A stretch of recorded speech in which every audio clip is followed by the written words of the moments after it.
You might have thought that Jeanine Tesori would have her work cut out composing something as perfect in its singularity as Caroline, or Change, a musical about a black maid in a Jewish household.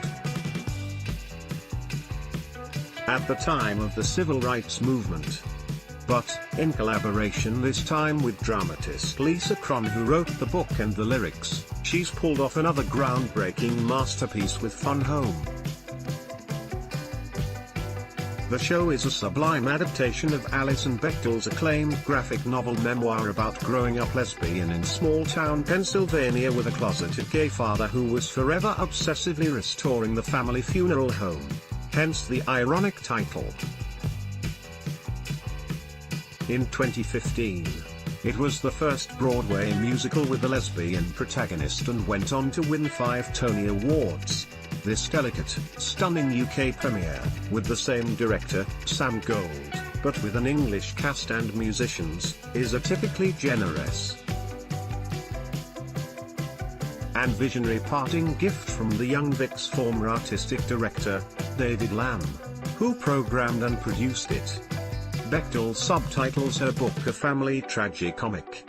The joyous blossoming of Alison's sexuality at college coincides with the disintegration of her father.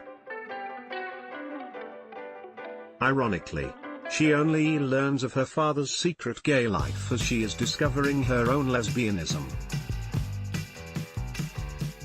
There is no danger of spoilers here, she reveals early on that, 4 months after she came out to her parents, her father stepped in front of a truck with apparently suicidal intent. True to their, almost purposively, disorganized nature of memory, the show keeps shifting around 3 time frames. The 43-year-old Alison, Kaiser Hammerland, looks back at 2 younger selves as she combs the past for clues about her connection to this enigmatic parent. Jenna Russell on Fun Home, the musical of Alison Bechdel's memoir. Each of these Alisons gives a superlative performance. At the press night, Brooke Haynes took the breath away as small Alison. She shares the role with Harriet Turnbull, especially in Ring of Keys, that quiet, piercing song about the epiphany the girl experiences at the sight of a butch delivery woman in a diner.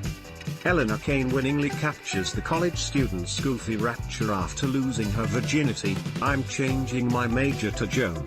The show has 2 big pastiche numbers, a Jackson 5 spoof that small Alison and her brothers perform round one of the caskets.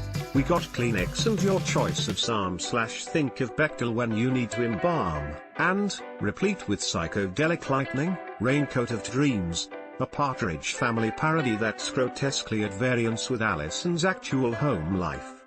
In general, though, Tesori's score is remarkable for the suppleness and spontaneity with which it searches for emotional truth rather than cater for traditional Broadway slots. Robust when it needs to be, it's a sensitive, often transportingly beautiful, tissue of linked leitmotifs and achingly suspended harmonies, exquisitely performed here by Nigel Lilly and his 6-piece band. There's a stunning moment in Gold's excellent production when the bleak white wall that has evoked an unhappy New York trip rises and we get a deep view of Bechdel drawing room in all its full, fussed-over, sterile grandeur. In some ways, the spectacle is more bleak than the wall and, as the wife who has absorbed and suppressed the knowledge of all her husband's gay infidelities, Jenna Russell is devastating in Days and Days, a song of angry regret that she has wasted her life as assistant curator in this museum. Zubin Vala radiates a charismatic but toxic mix of narcissism and self-loathing as the closeted father. He's a prisoner of his era, you might say. But you'd feel sorrier for him, if you didn't reckon that he fed on subterfuge and lies and that he didn't have the guts or the temperament to come out like his daughter. Vala superbly suggests that she dislodged something in him while preserving a sense of the imponderable, and he's in great voice. It's a tribute to this wonderful show that it nevertheless manages to end in soaring, well-earned catharsis. A crime if it doesn't transfer. Until 1 September, youngvic.org.